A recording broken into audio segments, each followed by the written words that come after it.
Friends, ये हो गया लगभग 12 साढ़े 12 के टाइम में। सुबह चाय नाश्ता जैसे कि चाय बिस्किट मैंने लिया था। अभी मैं तैयारी कर रही थी, हस्बैंड ऑफिस जाएंगे। आयांश का स्कूल छुट्टी था और महाराष्ट्र में आज गौरी पूजन है। गणेश चतुर्थी के बाद गौरी पूजन होता है, इस वजह से छुट्टी है। एक साइड में मैंने दाल चढ़ाया था, मतलब तड़का लगाने के लिए, और एक साइड में मेरा पत्ता गोभी और आलू की सब्ज़ी मैंने लगा था। मुझे लगा शायद नमक ज़्यादा हो जाएगा पत्ता गोभी में, करके मैंने एक टमाटर ऐड कर दिया। होता है कभी कभी, क्योंकि तबीयत सही नहीं है ना, मूड भी सही नहीं है, कैसे कैसे बना रही हूँ। और जो झटपट बन जाएगा वही बना रही हूँ। और ज़्यादा कुछ ऐसे भून के मसाला बना के ये करो वो करो, ऐसे में पेशेंस नहीं था। हरहर का दाल है ना, वो तुअर का जो दाल, वो उसमें मैंने लौकी ऐड कर दिया था थोड़ा सा, और उसको मैंने सीटी लगाया 2।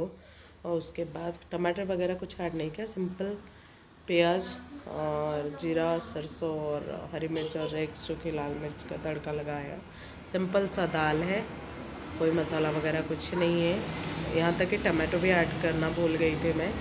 और ये साइड बाय साइड मैंने पत्ता गोभी कर रही थी। और हस्बैंड से थोड़ा तो तुम में हो गया, वो जाके बेडरूम में सोए। वैसे भी वो मुझे हेल्प बहुत कम काम में करते हैं। इधर मैं उनके लिए आटा गूंद रही हूँ, ऑफिस लेके जाएंगे ना, तो आटा गूंद के रख दूँगी तो फटाफट 4 रोटी बना दूँगी उनके लिए। तो पत्ता गोभी और आलू की सब्ज़ी, और ये ले जाएंगे। फ्राइडे है, हो सकता है वो एग वगैरह कुछ खाएंगे करके मैंने कहा पत्ता गोभी आलू की सब्ज़ी बना देती हूँ, वो ले जाएंगे और थोड़ा बहुत खा लेंगे अभी चावल के साथ, और एक एग ऑमलेट कर लेंगे या भुजिया, जो भी होगा देखते हैं उनको क्या मर्जी है। तो इसलिए मैं जल्दी जल्दी में आटा गूंद रही थी, आटा गूंद के रख दूँगी अभी।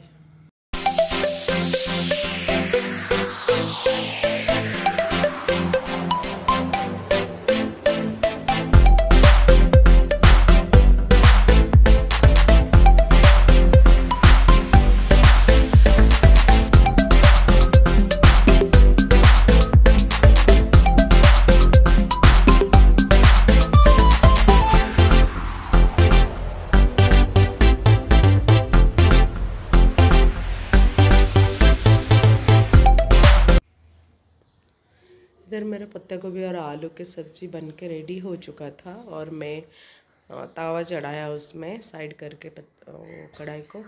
और इधर फटाफट से मैं रोटी बनाने की तैयारी कर रही हूँ। 4 रोटी लोया, 4 रोटी बनाने के लिए लोया अलग कर रही हूँ, और बना के मैं रख दूँगी, फिर वो लेके जाएंगे ऑफिस।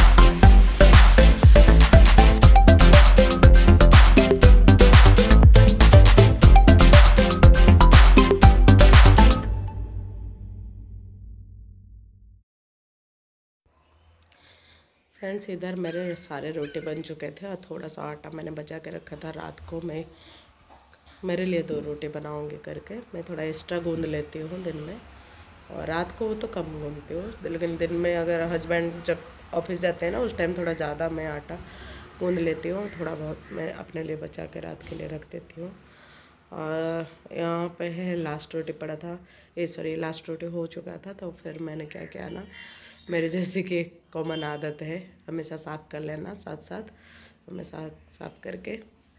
वो आटा थोड़ा बहुत गिरता है ना रोटी बनाने के टाइम, तो उसको साफ़ करके मैं रखती थी। मैंने कहा चलो थोड़ा बहुत किचन तो क्लीन लगेगा ना। और बचा हुआ आटा मैंने इधर एक कंटेनर में रख दिया डब्बे में, ताकि इसको फ्रिज में स्टोर कर।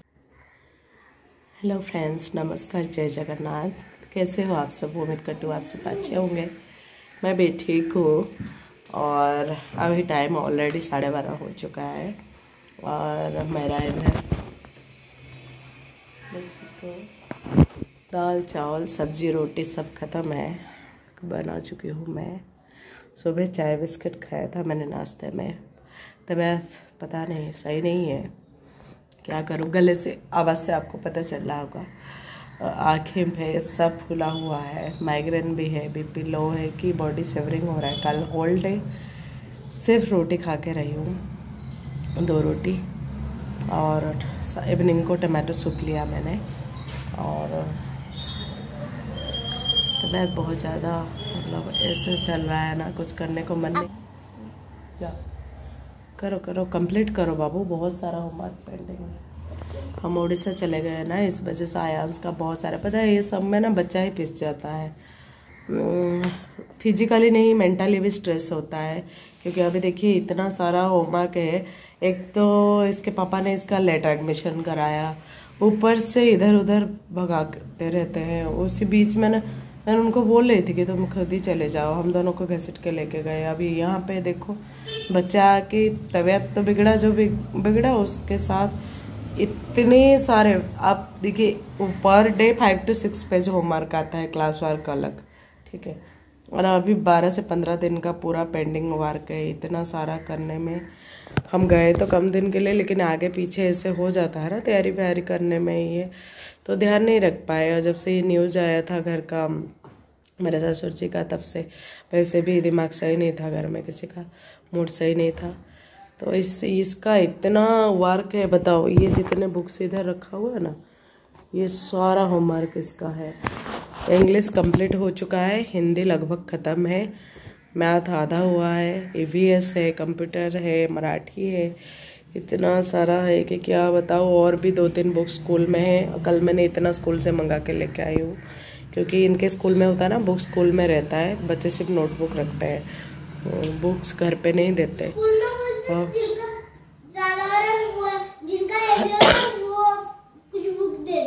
Okay okay.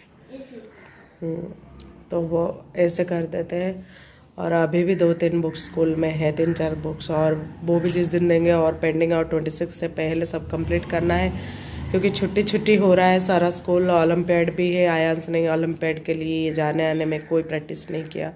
मुझे लगा ओलंपियाड आयांस बहुत अच्छा प्रैक्टिस करेगा, उसको आता है थोड़ा बहुत, और गाइड कर लूँगी तो हो जाएगा, लेकिन नहीं, पॉसिबल नहीं हो पाया। फिर भी वो अटेंड करेगा। देखते हैं आगे जो होगा देखा जाएगा अगले साल। नहीं तो पता नहीं हमारे लाइफ में अगले साल, अगले डेट, अगला अच्छा दिन कब आएगा हमें नहीं पता। हम माँ बेटे को ना हर कोई यूज कर रहा है और यूज करके छोड़ रहा है, वही वाला हाल है। मन अच्छा नहीं लग रहा किसी चीज़ के लिए, सब ऐसा लग रहा है ना पूरा दुनिया ही झूठ पे चल रहा है। चलो उस बात को छोड़ दो। अभी मेरा दाल हो गया, चावल हो गया, आलू पत्ता गोभी की सब्जी, रोटी रेडी। और आयांस इधर होमवर्क जैसे कि बताया कर रहा है। मैं अभी जा रही हूँ, थोड़ा सा और कुछ काम होगा देख लेती हूँ, कपड़े वपड़े पड़ा होगा। इतने सारे कपड़े पड़े हैं धोने के लिए, नहीं कर पा रही हूँ, हिम्मत ही नहीं हो रहा है बिल्कुल। तबीयत इतनी ज़्यादा ख़राब है, क्या बताऊँ। चलो फ्रेंड्स, मिलते हैं थोड़ी देर बाद, अगर आगे कुछ करते हो तो अपलोड करूँगी। फ्रेंड्स, कुछ चीज़ें आपको बताना है, नहीं बताऊँगी तो अंदर घुटन हो रही है, इसलिए एक वीडियो बना रही हूँ। कुछ लोगों को बुरा लगेगा, मुझे पता है, आप लोगों को नहीं लगेगा। जो लोग इसमें इन्वॉल्व है उनको शायद बुरा लग सकता है, लेकिन हाँ, हम लोग गए थे एक्चुअली भुवनेश्वर में। मेरे फादर इन लॉ एम्स में एडमिशन हुए थे, और हमें नहीं पता था कि वो कौन से वार्ड में है, कौन से फ्लोर में है, क्योंकि एम्स कोई छोटा हॉस्पिटल नहीं है, काफ़ी बड़ा हॉस्पिटल है। और एम्स हमने ज़िंदगी में पहली बार गए, ऐसे कभी नौबत नहीं आया कि ऐसे कोई हॉस्पिटल हम मतलब इतना बड़ा हॉस्पिटल चाहे। तो इन्होंने इन्होंने बोला किसको फ़ोन करे क्या करे, फिर इन्होंने हमारे तो घर से किसी के साथ कांटेक्ट नहीं है 1.5-2 साल से, और हमें अच्छा भी नहीं लग रहा है ऐसे बनावटी रिश्ता किसी से निभाने के लिए।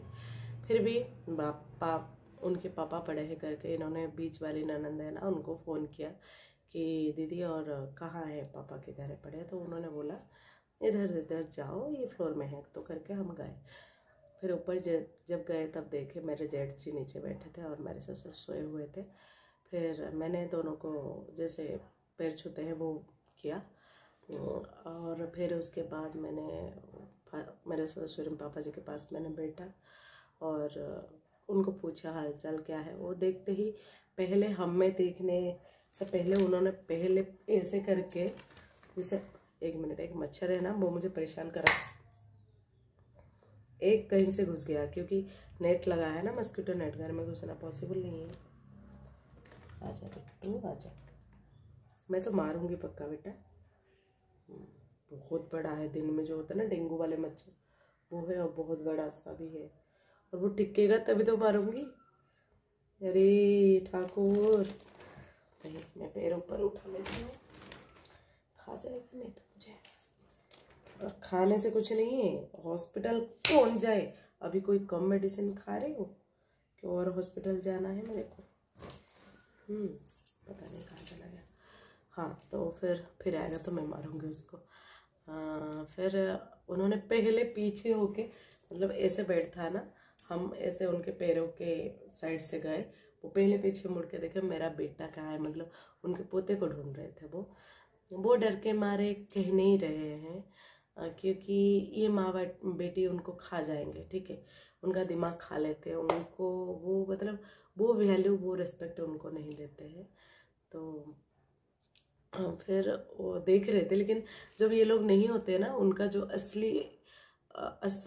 असल में जो वो प्यार करते हैं मेरे बेटे को, मेरे को, वो मेरे को हॉस्पिटल में दिखा, वो मुझे मिल भी गया, ठीक है। और उन्होंने पहले दिन तो मेरे को, एक माँ को और क्या चाहिए, जब उसके बच्चे को कोई प्यार करे, उसके बच्चे को कोई ढूंढे, तो वही तो मेरे लिए काफ़ी है ना। मेरे को पैसे, प्रॉपर्टी, सोना चांदी, ये क्या होगा। मैं शुरू से बस यही था कि मुझे ढेर सारा प्यार चाहिए मेरे बेटे को और मुझे, और वो चीज़ के लिए मैं तरस रही थी। लेकिन इन लोगों को लगता था अरे ज़्यादा इसके साथ क्लोज हो जाएंगे, करेंगे, ये हमारे माँ बाप साथ ज़्यादा चिपक जाएगा, रह जाएगा, तो इसको सारा प्रॉपर्टी। लेकिन हमें कोई प्रॉपर्टी की लालच ही नहीं थी शुरू में। चलो वो बात जो हुआ, तो फिर उन्होंने देखा, पहले पूछा, फिर इन्होंने बोला, क्योंकि मैं मेरे बेटे को किसी के यहाँ छोड़ के गई थी, क्योंकि उसको जैसे ट्रेन से उतरा हाई फीवर था, 102 फीवर था उसको, और साथ साथ फीवर के साथ उसको खांसी बुरी तरीके से हो रहा था। और हॉस्पिटल कोई पार्क या एंटरटेनमेंट प्लेस नहीं है कि मैं उठा के ले जाऊँ उसको, है ना। हम जो बड़े हैं, हमारे इम्यून सिस्टम, मैं इतनी बड़ी होने के बाद भी मेरे इम्यून सिस्टम इतना नहीं है, स्ट्रांग नहीं है, तो एक बच्चा है उसको कैसे लेके जाऊँ करके मैंने कहा देखती हूँ पहले पापा कैसे हालत में, कौन से वार्ड में है, फिर जाके मैं लेके जाऊँगी। और अच्छा हुआ मैं नहीं लेके गई, क्योंकि मेरे फादर इन लोगों को सर्जरी वार्ड में किया था। मेडिसिन वार्ड में आप फिर भी बच्चे को ले सकते हो, सर्जरी वार्ड में किसी का हाथ कटा है, किसी का पैर कटा है, कोई इतना जोर से चिल्ला रहा है दर्द के मारे। और को देखो प्राइवेट हॉस्पिटल में क्या होता है ना, पेन किलर दे देते हैं आपको, कॉस्टली इंजेक्शन, आपके पास अगर पैसे हो तो वो दर्द को कम करने के लिए। लेकिन गवर्नमेंट तो इतना अफोर्ड नहीं करता ना, वो बस आपको जो है उसी के लिए बस देते हैं।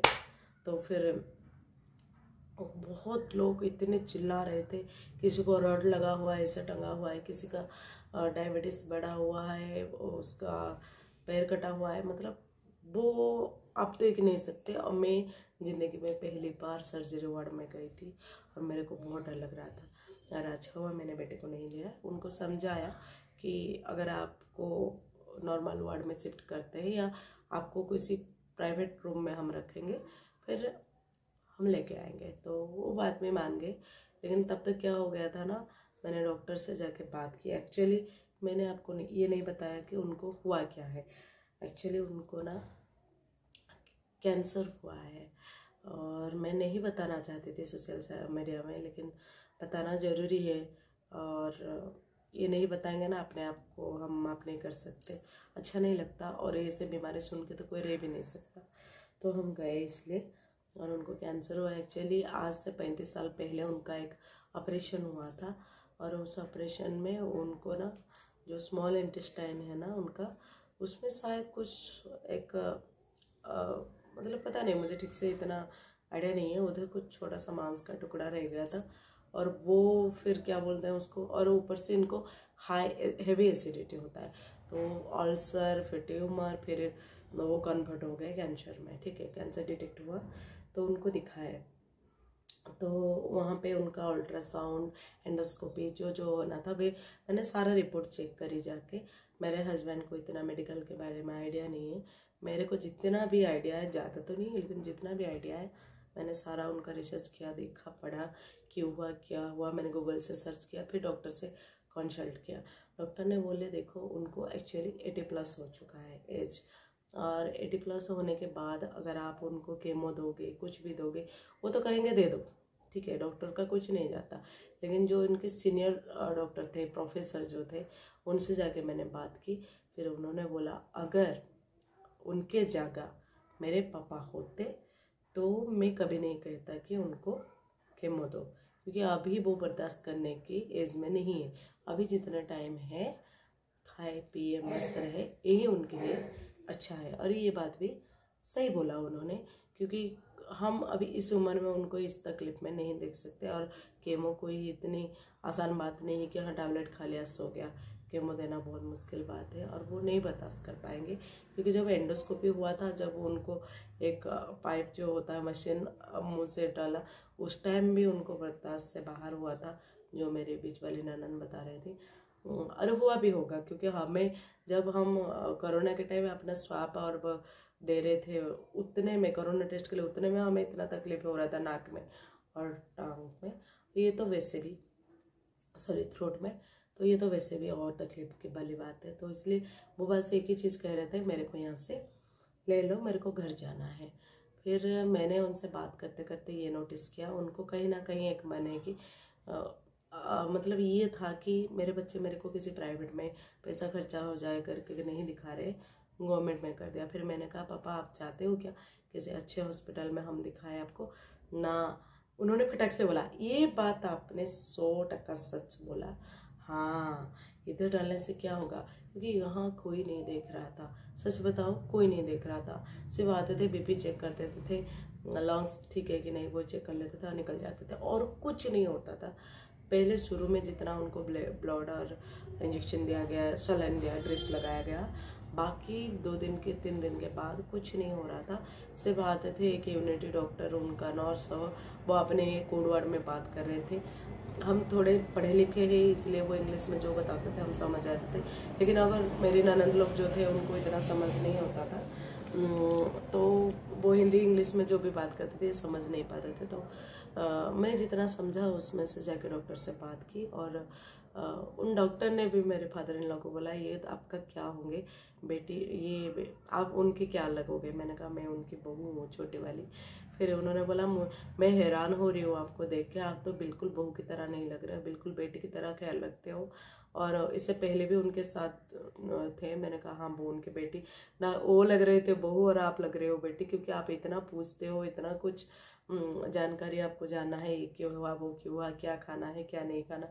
मैं बहुत क्वेश्चन पूछती थी, डॉक्टर आए तो फिर उनको भी लगा कि पता है हम अगर दिमाग में सोच लेंगे ये हमारा दुश्मन है, तो मैं फिर वो कितना अच्छा आपके लिए कर ले, फिर वो जिंदगी भर दुश्मन ही दिखेगी आपको। लेकिन बाहर वाले जो है, और मेरे ससुर जी को पता भी है कि मैं उनके लिए क्या किया, उनका पैर दबाया, उनको पूरा बॉडी मसाज किया, उनको ऑयल लगाना, उनको पूरा बॉडी में ऑयल लगा कर मसाज करना, उनको खिलाना पिलाना, खिलाने के बाद मुँह धोना, यहाँ तक कि उस एरिया में एक भी जूस सेंटर नहीं था। मैं एक रेस्टोरेंट में जाके रिक्वेस्ट करके आपको जो पैसा लेना है ले लो, अनार खरीद के वहाँ जाके जूस बना के लेके आती थी उनके लिए, थोड़ा सा अमरूद ले आती थी, कहीं उनके मुंह में कुछ तो अच्छा लगे, कुछ भी नहीं खा रहे, नारियल के पानी कैसे जैसे तैसे, मतलब प्रोटीन से जो भी था उनका, मैं कोशिश कर रही थी। जो 1.5-2 दिन उनके पास में रही हॉस्पिटल में, मैं मेरे लेवल पे ट्राई की कि उनको पूरा परफेक्ट जो केयर, तो उनको वो अच्छा लग रहा था, उनको लग रहा था कि कोई है जो मेरा ख्याल रखा। मेरा मन सही से भी था, मैं लेके जाऊँ। फिर उनको डिस्चार्ज हो गया, डॉक्टर ने बोला वैसे भी पापा राजी नहीं थे अभी हॉस्पिटल में रहने के लिए। फिर क्योंकि मैंने डॉक्टर से जाके बात की कि सर क्या हमें प्राइवेट रूम मिल सकता है क्या इस सर्जरी के अंदर रह के। वो सब कोई बेड में पॉटी कर रहा है, लैट्रिन हो रहा है, कि कोई उल्टी कर रहा है, वो सब देख देख के, एक तो वैसे भी वो खाना नहीं खा रहे थे, लिक्विड में थे, सॉलिड नहीं खा पा रहे थे, ऊपर से ये देख देख के वो जो पी रहे थे वो भी उनको उल्टी जैसा आ रहा था। और ये लोग क्या कर रहे थे, मेरे ननद लोग ठंडे पानी में उनको प्रोटीन पाउडर दे दे के उनका और एसिडिटी बढ़ाए। केला खाली पेट ऐसे, नारियल पानी ऐसे नहीं देना चाहिए ना, फिर बीमार है तो और बीमार हो जाएंगे। लेकिन मैं छोटी हूँ, मैं नहीं बोल सकती, फिर बोलेंगे तुम्हें अगर इतना ख्याल रखना है तो खुद लेके क्यों नहीं रखे।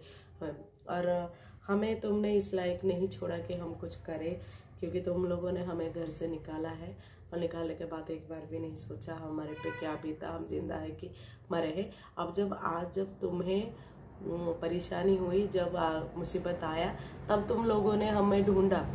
उससे पहले जब हंसी मजाक में तीज त्योहार आप लोग मना रहे थे, खुशियाँ मना रहे थे, एंजॉय कर रहे थे ना, तब आप लोगों ने हमें नहीं ढूंढा था। फिर हमने उनको गाड़ी करके मैंने घर भेज दिया मेरे जेठ जी के साथ। वो कह रहे थे ऑटो में जाने के लिए, फिर जैसे जो भी हुआ फिर हमने कार किया, उनको छोड़ दिया। और मैं बेटे के पास गई, क्योंकि तब 2 दिन ऑलरेडी हो चुका था।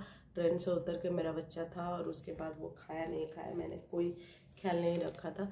वो तो मुझे पता था वो घर जा रहे, लेकिन आप एक माँ के नाते सोचिए ना, जो माँ अपने 6 साल का बच्चा किसी के यहाँ, दूसरे के यहाँ छोड़ के आए हो, तो उसको तो पहले लगेगा ना, अगर वो जा रहे घर पे उनके साथ, तो उनका बड़ा बेटा है, सब है। मैंने मेरे हस्बैंड को नहीं रोका था, मैंने कहा आपको जाना है आप जाओ। लेकिन उनको भी था कि बेटे को देखे, क्योंकि बुखार के हालत में हमने उसको छोड़ा था।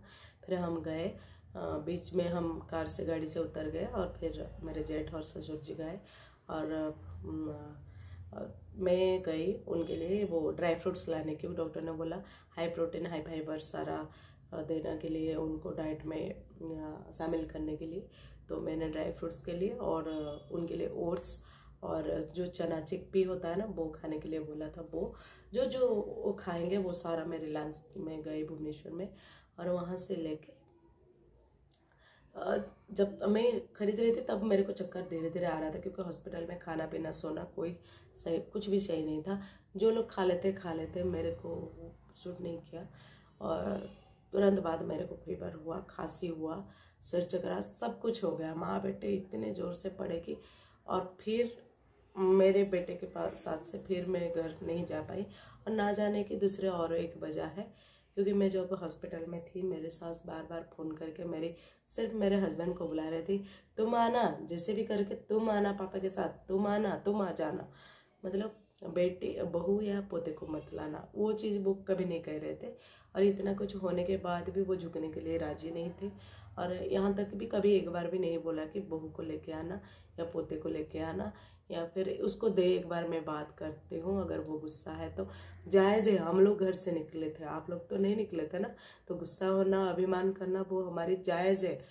लेकिन तुम बड़े माँ बाप हो ना, तुम तो एक बार बोल देते, कोई नहीं, जो हो गया सो हो गया, आ जाओ। लेकिन मेरे ससुर जी ना बैठे थे गाड़ी में, और बार बार रो रो के, उनके बड़े बेटे उनके साथ थे ना, वो अपने इमोशन को कंट्रोल कर रहे थे। लेकिन एक बार बार बार मेरे को कह रहे थे तुम आना, जैसे भी करके तुम आना। मेरे ससुर और मेरी सास मेरे हस्बैंड को सिर्फ बुला रहे थे। लेकिन मुझे पता है मेरे ससुर का मेरे घर में कुछ नहीं चल रहा है, और मैं जाऊंगी भी तो फिर बाद में फिर से बेइज्जती होना है, तो इसलिए मैंने उनको छोड़ दिया। फिर मेरी तबीयत भी ख़राब हो गई, लेकिन इनके हाथ मैंने सारा कुछ खरीद के दे के प्रॉपरली। मेरे सास को हमेशा लगता है मेरा बेटा देता है, अरे आपके बेटा को तो ये भी नहीं पता है कि क्या खाते हैं क्या नहीं खाता है, कैसे खिलाते हैं, कैसे केयर करते हैं, आपको ये भी नहीं पता। आप तो कुछ देख एक्चुअली मैं जो वीडियो बना रही हूँ ना, ये मेरी सास कुछ नहीं देख रही है, ठीक है, उनके पास वो मोबाइल नहीं है, ये सब मेरे ननंद लोग देख रहे हैं। और वो जलन के मारे, जेलसी होके सारा कुछ वो चीज़ें, जैसे मैंने बोला ना कि हमारे माँ बाप को छोड़ दो, हम केयर लेंगे, इससे पहले वीडियो में बताया था, तुम साइड हो जाए। तो ये अपने माँ को भड़काते रहते हैं, मेरे सास को भड़का के रखते हैं, कहीं बहू और सास ससुर एक हो जाएंगे तो फिर हमें नहीं पूछेंगे, हमें प्रॉपर्टी का हिस्सा नहीं मिलेगा, ये करके ये मेरे सास को भड़का के रखते हैं। और मेरी सास बेचारी नहीं समझती ये चीज़ों को, और वो भी बेटियों के बाद में आ जाती है। और फिर भी मैं उस दिन तो नहीं गई, फिर दूसरे दिन मेरी तबीयत जैसे सही लगा, हमारा टिकट हो चुका था, हम नहीं आने वाले थे, लेकिन अचानक मेरे हस्बैंड का ना जॉब शिफ्ट हो गया है, ट्रांसफ़र हो गया है, पुणे से फिर से दिल्ली हो गया है, ठीक है। तो हमें इसलिए आना पड़ा अचानक से, और हम रुकने वाले थे, हम तो 7-8 दिन के लिए छुट्टी लेके गए थे, लेकिन जब ऐसे हो गया ना, फिर थोड़ा बहुत तैयारी भी करना पड़ता है, एक और जगह आप जाओगे, वहाँ घर भी ढूंढना पड़ता है, बहुत कुछ ढूंढना पड़ता है। और हमें लग गया अब तो पापा घर में हैं, उनका देखभाल करने के लिए सब है, और कुछ करेंगे, कुछ भी करके हम और 1-2 दिन खींचने वाले थे। लेकिन उस बीच क्या हुआ ना, दूसरे दिन मेरा मन नहीं माना, मैंने फिर ज़बरदस्ती गई मेरे ससुराल, और मेरे को कोई नहीं बुलाया, सिर्फ मेरे ससुर जी बुलाए थे। मैं ज़बरदस्ती गई मेरे हस्बैंड के साथ, और वो 5 मिनट के अंदर मेरे ससुर अचानक से रो के बेड से उठ गए। मेरे पे जितना उनका अभिमान था, उन्होंने बोलने लगे कि तुम झूठ बोल रहे हो, तुम झूठा वादा किया, तुमने बोल के नहीं आया। और मेरे सास को मैंने पैर छुआ, मेरे सास ने मेरे को कुछ नहीं बोला, पीछे होके चली गई। फिर मैंने उनको बार बार ये समझा रही थी, उनको ना अनार ऐसे निकाल के दे दिए थे खाने के लिए, और अनार से नमक डाल के देने से मेरे ससुर जी का क्या होता है ना, डकार निकलता था। तो मेरे को वो उनके लिए अच्छा सिम्टम है कि डाइजेशन होना बहुत ज़रूरी है, और एसिडिटी जो है वो एयर पास हो जाना चाहिए, नहीं तो पेट ज़्यादा फूल के रह रहा है। तो मैंने उनको बोला, और वो क्या कर रहे थे, ठंडे ठंडे एकदम चिल्ड दही मेरे ससुर जी को पिला रहा था, और मेरे को वो देख के गुस्सा आया।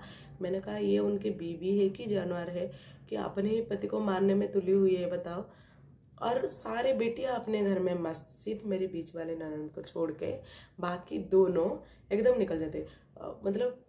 मेरे ससुर जी को 3 दिन 4 दिन हुए घर में आए हुए, फिर जाके बीच वाली ननद आई, और बड़ी के पास भी बहाना है, छोटी वाली के पास भी बहाना। तो छोटी वाली तो बहुत, उसको तो बोलने में भी आप नहीं उसको कर सकते हो उसके साथ बराबरी, बोलने में जवान उसकी कैंची की तरह तेज है, मेरी सास और मेरी ननद की, ठीक है।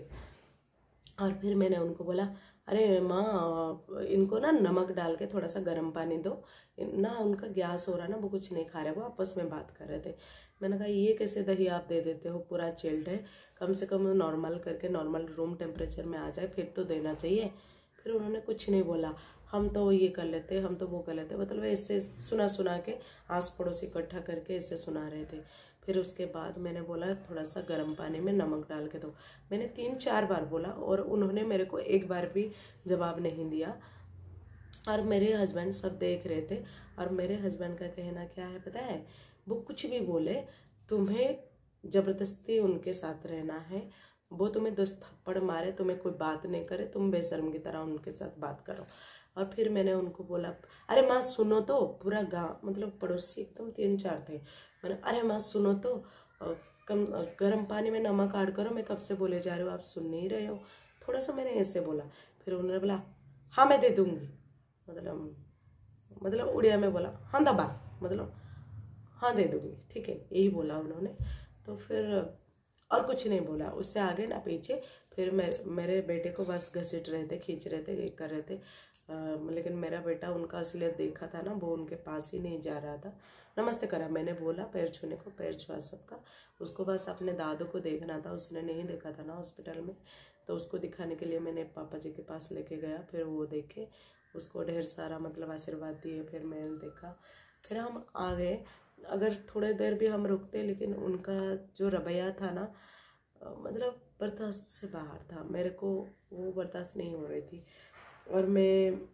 और मेरे हस्बैंड ना जब गाड़ी में बैठ रहे थे, अपनी माँ का हाथ ऐसे पकड़ के, ऐसे ज़बरदस्ती पकड़ के, 2 साल से वो जो, मतलब मेरे हस्बैंड तो एक चुटकी में सब कुछ भूल गए कि उनके साथ क्या हुआ था, उनको कैसे निकाले थे, उनके साथ क्या क्या हो रहा था, कितना झूठ उनके माँ ने बोला था कि मेरे को मार के निकाल दी, हमने तो 3 हिस्सा बोला था, जबकि इन्होंने 6 डिवाइडेड करने के प्रॉपर्टी के बहुत सारा किए थे, बहुत सारा कुछ झूठ मूठ इसके बीच में हुआ है। और हम जब गए भी, मेरे सास वो 5-10 मिनट भी उनके बेटी के साथ लाइन में थी, उन्होंने ये भी नहीं बोला, मतलब वो लोग 24 घंटे मेरे सास के साथ लाइन में रहते हैं, और वो जो 5-10 मिनट के लिए भी हम गए उसमें भी मेरी सास ने एक बार भी नहीं बोला कि अभी रख दे, वो दोनों आए हैं और घर में कोई है नहीं। वही बेटी के साथ चिपक के ऐसे करके ये करके वो करके, मतलब ऐसे ही रहते थे। मतलब बड़ा बेकार लगता था, गंदा लगता था ये सब सुन के, लेकिन क्या करें। देख के भी फिर मैंने हस्बैंड को बोला, आपके माँ ने मेरे साथ एक बार भी, अभी ऐसा टाइम हो गया मैं सब कुछ भूल के बेशरम की तरह आपके घर गई, लेकिन आपके माँ तो मेरे से बात ही नहीं कर रही है। फिर मेरे हस्बैंड को गुस्सा आया, बोले कि तुम दोनों टॉम एंड जेरी की तरह हो रहे हो, ये है वो है, जो हो गया सो गया। मैंने कहा ठीक है ना, ठीक है। बार बार बेइज्जती होने के बाद भी एक बंदा ऐसी हालत में है, कैंसर में जूझ रहा है, लास्ट टाइम है, हमें तो जाना पड़ेगा, देखना पड़ेगा। हमें कोई प्राइवेट, मैं यहाँ आके भी, पुणे आके भी बेंगलोर कौन से डॉक्टर के पास लेना है, कौन से डेट पे वो बैठते हैं, वीकली कितने दिन उनका मतलब क्या बोलते हैं, कंसल्ट करते हैं, वो पेशेंट को देखते हैं, वो सारा निकाला थी। यहाँ तक कि मैंने खुद मेरे बीच वाले ननद को फ़ोन करके बोला डॉक्यूमेंट्स वगैरह हमें सेंड कर दो, ताकि हम यहाँ डॉक्टर को दिखाएंगे, क्योंकि पापा जी इतना दूर आने के हालत में नहीं है।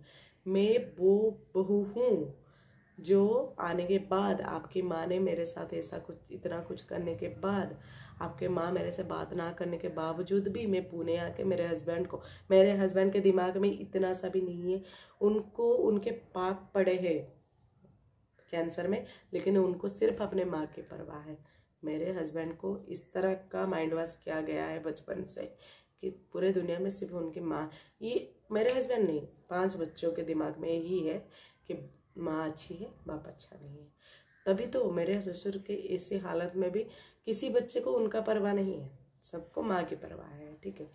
और फिर मैं यहाँ आके फिर इनके दोस्त को फ़ोन करके हम लोगों ने, आज ORS ख़त्म है, कल नारियल पानी ख़त्म है, कल केला ख़त्म है, आप पर ये दे दो, वो पहुँचा दो, वो पहुँचा दो, सब कर रहे हैं, लेकिन उनको सिर्फ मेरे घर तोड़ने में ही इंटरेस्ट है। उनको इस सिचुएशन में भी उनको कोई ये नहीं कि मैं पहले मेरे हस्बैंड को देखूँ, ये उनकी बेटियों को भी ये नहीं कि हम इस टाइम अपने बाप पे ध्यान दें। फिर भी मेरे घर तोड़ने में है कि प्रूफ दिखाए, ये करे वो करे। मेरे सास दिमाग माइंड वॉश करके मेरे हस्बैंड को रोक के रखे थे। छोटी वाली बहन आ रही है और छोटी वाली बोल रही थी, मेरी बेटी ना तुम्हें कब से नहीं देखी तो देखने के लिए तरस रही है।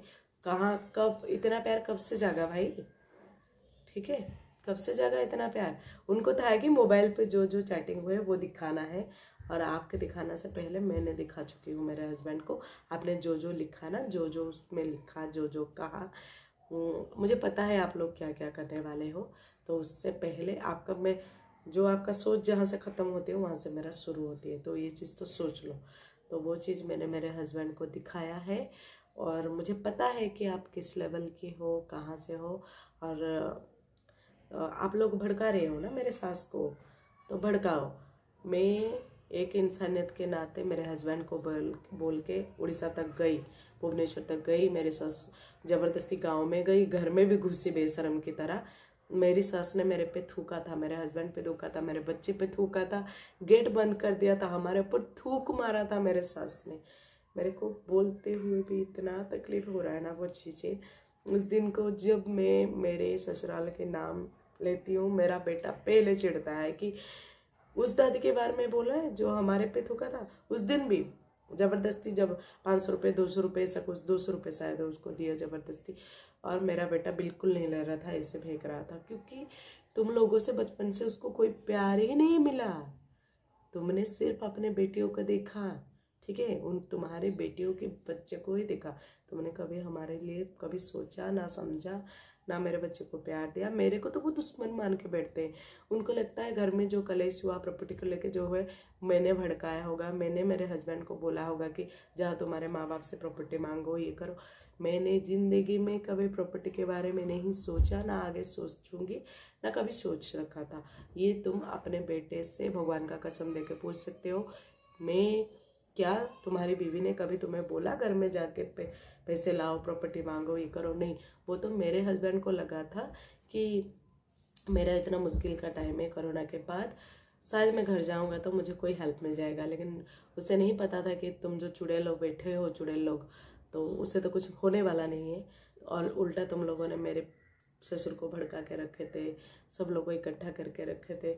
और मेरे हस्बैंड ऐसा है ना, वो सब भूल गए, अब हो गए वो। मतलब मेरे हस्बैंड तभी मैं बोली थी मुझे नहीं जाना, तुम्हें मांगना है तो तुम जाओ, मैं नहीं जाऊंगी, नहीं तो सबको लगेगा मैं ही बता रही हूँ ना। तुम नहीं जानते हो हमारे तो हमारे घर के लोग कितने तेज है, तुझे पता है। मेरे को बेवकूफ़ बना देंगे और फिर मैं माइंड वॉश कर देंगे, मैं आ जाऊँगा, तू जाएगी तो होगा। और जिस दिन लड़ाई भी हुई, जिस दिन बोलना होता था, उस दिन भी मेरे सब हस्बैंड ने बोले तू बोल तू बोल तू बोल, मेरे को उसका रहे थे, तू मेरी माँ को बोल, तू मेरे बाप को बोल, तू सुना ये कर। और आज 2 साल के बाद मेरे हस्बैंड कह रहे क्या हुआ, उसके थोड़ी गलती था, वो तो मेरी बहन लोग उसको भड़का कैसे कर रहे थे, उसकी कोई गलती नहीं, वो तो तुमने बोल दिया, वो बोल दिया। अरे मेरे को बोलने के लिए किसने बोला, तुमने ही तो बोला। बताओ, दुनिया ऐसा होता है। तुम माँ बेटे एक हो गए, हम वो होता है ना, तुम एक हो गए और हम अलग हो गए। अरे तुम्हारे वजह से, तुम्हारी माँ के वजह से, तुम्हारे वजह से हम माँ बेटे धक्का खा के घर से निकले ठंड के रात में। हाँ, मेरा बेटा है इतना बड़ा, है ना बाबू, दादी ने थूका था ना हमारे पर, और ऐसे थूका था, मेरा बच्चा रो रो के घर से निकला था, डर के, ऐसे मेरे अंदर ना ऐसे गोदी में फंसा हुआ था डर के मारे। और हम रात को ऑटो करके वहाँ से निकले, एक फ्रेंड के यहाँ रुके थे, पता है। और आज मेरा हस्बैंड सोचते भूल जाओ, लेकिन मैं ये नहीं करूँ उस चीज़ को रट लगा के बैठूँ, लेकिन सही गलत का तो भी एक होना चाहिए ना आपको। ये बंदा समझने को ही रेडी नहीं है, बोलता है कि वो 100 गलती करे फिर भी वो सही है, तुम कुछ गलती ना करो। मेरा एक ही गलती है, मैंने इस बंदे से शादी की, मेरी एक ही गलती है, मैंने इन लोगों के सारे झूठ बर्दाश्त किए, ना थाना गई, ना कोर्ट गई, ना कचहरी गई, ना पुलिस स्टेशन गई। मेरा एक ही गलती है, मैंने मेरे हस्बैंड के सारे गलती छुपाया। मेरी एक ही गलती है, मैंने मेरे ससुराल के सारे गलती छुपाए, जिसकी वजह से मेरे को ये लोग मेंटली इतना, इन लोगों की वजह से मेरा हस्बैंड मेरे को मारता था, पीटता था, आधी आधी रात को दिल्ली शहर में घर से निकाल देता था। और मैं बच्चे को लेके 1 साल 2 महीने के बच्चे को लेके भटक रही थी दिल्ली की, हरियाणा का सड़कों पे, पार्क में बैठी थी, वहाँ शराबी रहते थे, कुत्ते भौंकते थे। ठंड के रात में मैं जाके पार्क में अपने बच्चे को ऐसे दुपट्टे में ऐसे करके बच्चे को लेके मैं रहती थी। जो परेशान तुम लोगों ने करना था ना, कर लिया, अब और नहीं।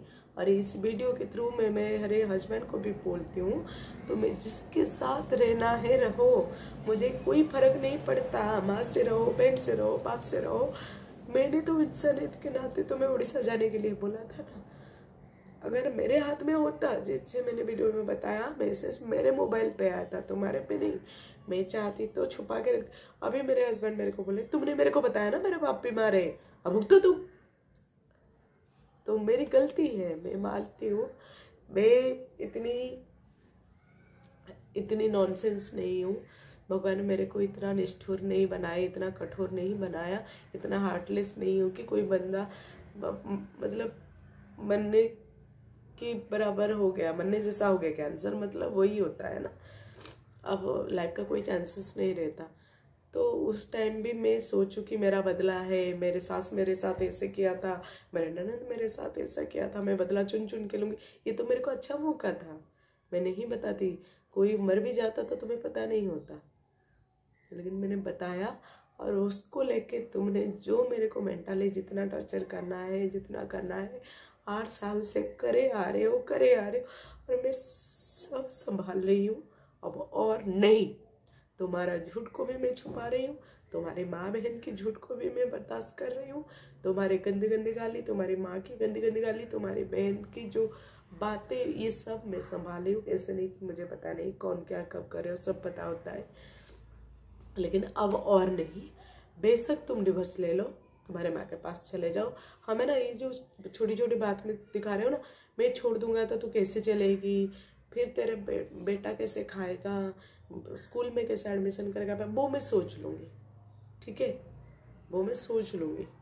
मेरा बेटा कैसे करेगा? मैं बर्तन कर लूँगी, झाड़ू पोछा कर लूँगी लोगों के घर में, कपड़े धो लूँगी लोगों के घर में, मेरे बच्चे को मैं इज्जत, अरे गंदा काम करूँगी शर्म आएगा ना? इज्जत से कमा के रोटी खाऊंगी तो मुझे शर्म नहीं आएगा, ठीक है? इतना बड़ा दुनिया है तो कहीं तो कुछ ना काम मिल जाएगा मेरे लिए। मेरे को और दिमाग मत खा मेरे बाप। मैं सच में थक चुकी हूँ और आप लोगों से रिक्वेस्ट कर रही हूँ, हमारा पीछा छोड़ दो। मुझे इतना मजबूर मत करो कि मैं सारा चीज़ बाहर लाके तुम लोगों के नाम पता लेके मैं रहूँ। मैं नहीं बताना चाहती हूँ, ठीक है? और हमारा पीछा छोड़ दो। आप देख रहे हो ना वीडियो, मेरे सास नहीं दिख रहे ना, उसको दिखाना। और तुम लोग जो झूठ नमक मिर्च लगा के मेरे सास को भड़काते हो, मेरे हस्बैंड को, और ख़ास करके मेरी सास मेरे हस्बैंड को जो भड़काती है रोज़ फ़ोन करके, अरे मेरे हस्बैंड को उनके पापा की तबीयत खराब है, पापा के हालचाल पूछेंगे ना, मेरे हस्बैंड बोल रहे होंगे पापा को दे फ़ोन, और मेरे से वो ना सोए हैं, वो सो चुके हैं, कैसे बात करेंगे? सो बहाना। मेरे ससुर जी से बात करें, कहीं मेरे ससुर जी को ये ना लग जाए कि छोटे बेटे बहू बात करते हैं फ़ोन करके, रोज़ हालचाल पूछते हैं। मेरे सास उनसे बात करने भी नहीं दे रही है। परसों तरसों मेरे हस्बैंड ने चिल्ला पड़े उन पे, तुझे बार बार बोला ना माँ दे एक बार पापा से बात करना है, तो क्या बहाना बना रहे? तब जाके मेरे सास ने दिया मेरे ससुर को फ़ोन, और दूसरे दिन फिर वही बहाना, तो खाना खाया है, तो ये है, तो अरे हमें नहीं चाहिए तुम्हारे झूठा दिखावा, हम देख चुके हैं तुम कैसे हो, क्या हो, तुम कितना प्यार करते हो। वो मेरा हस्बैंड, मैं बार बार बोलूँ ना, वो बेवकूफ़ है, तुम्हारे बात में आता है, मैं नहीं आऊँगी। और मेरे हस्बैंड को बोलती हूँ, अगर तुम्हें लगता है कि मेरे वजह से तुम्हारे माँ बाप से तुम दूर हो रहे हो, ठीक है, मेरे बेटे और मुझे छोड़ दो। मुझे तुमसे कोई एलुमनी नहीं चाहिए, ना कोई मेंटेनेंस चाहिए, ना कोई पैसे चाहिए, कुछ नहीं चाहिए। मेरे से कुछ चाहिए तो बोलो, मैं दे दूँगी तुम्हें। मेरा हार्ट, मेरा किडनी कुछ चाहिए, मैं बेच के वो भी दे दूँगी तुम्हारे लिए। मेरा जो बचा कुचा जिंदगी है ना, मेरे को बीमार कर दिया तूने इतना टॉर्चर कर करके। अब जो बचा कचा जिंदगी है, हमें शांति से जीने दो और मेरे बच्चे को जीने दो। क्योंकि तुम जो टॉर्चर करते हो ना, उसका फ्रस्ट्रेशन, उसका इफेक्ट मेरे बच्चे पे पड़ता है, और वो मैं उस पर निकालती हूँ। और मेरे बच्चे में इतना है नहीं कि ऐसा कोई खाना तो नहीं खिला देता है कि मेरा बच्चा मार भी सहे, गाली भी सहे, सब सहे। तेरे माँ ने जो किया, तूने जो किया, फिर मैं भी मारूंगी, तो नहीं चाहिए मुझे। तुम रहो, और तुम कितने अच्छे इंसान हो ये तो मेरे से अच्छा कोई नहीं जानता। तुम्हारे सारे वीकनेस, तुम्हारा सारा स्ट्रॉन्गनेस, तुम्हारा जो जो है मुझे पता है, और मैं बताना नहीं चाहती हूँ। तुम्हारा 100 गुना मेरे बाप किया, 100 गलती मैंने छुपा के रखी हूँ, और जिस दिन पर्दाफाश करूँगी अच्छे से करूँगी तुम्हारा। और तुम लोग जो सारे मिले हुए मेरे घर तोड़ने में लगे हुए हो, हमसे दूर रहो, ठीक है? हमें कोई इंटरेस्ट नहीं है। और ख़ास करके मेरे हस्बैंड को, तुम्हें जिसके साथ बात करना है करो, जिनके साथ प्यार मोहब्बत तुम्हारी माँ तुमसे बहुत करती है। मैं ही गद्दी हूँ जो बोलती हूँ तो बार बार कि मेरी सास ने मेरे हस्बैंड को बोला कि इसने मेरे को मार के भाग गया। अच्छा हुआ, तुम्हें इसे बोलना चाहिए, क्योंकि तुम जैसे नालायक ना, सच में एक होता है ना, अच्छा जन्म दिया तो तुम्हारा कर्म अच्छा होता है, और अच्छे के हाथ पकड़ा तो तुम्हारा कर्म मतलब जीवन सार्थक होता है। तो मैंने एक गलत कदम ले लिया तुमसे शादी करके, और कुछ नहीं चाहिए मेरे को। तुम खुश रहो, अच्छे से रहो, हमें कुछ नहीं चाहिए। जिस दिन मेरे को नहीं मिलेगा ना, तुम्हें जो लगता है ना हम क्या खाएंगे क्या जिएंगे, जिस दिन मेरे को लगेगा कि मैं थक गई, मैं हार गई, मार्केट में कुछ नहीं है तो कम से कम जहर मिल रहा है ना, 2 पैकेट ले आएंगे, माँ बेटे खा के सो जाएंगे। तुम्हारे पैर, तुम्हारे घर, तुम्हारे पैर कभी नहीं पकड़ेंगे ना, तुम्हारे घर के चौखट जाएंगे। ये मेरी गलती थी, मैं मेरे ससुर जी को देखने के लिए बेसरंगी तरह घर में चली घुस गई। आगे नहीं, ऐसे कभी नहीं करूँगी, हरगिज़ नहीं करूँगी। कुछ भी हो जाए, कोई जिए कोई मरे, मेरा था कि मैं उनको दिखाऊंगी अच्छे हॉस्पिटल में, अच्छे से डॉक्टर को दिखाऊंगी, कहाँ लेके जाऊंगी। मैं उनके बेटे से ज़्यादा मैं दिमाग लगा रही थी, सब कुछ कर रही थी। अब कुछ नहीं करोगे, बस तो मेरे नंबर पे कोई कॉल मत करना।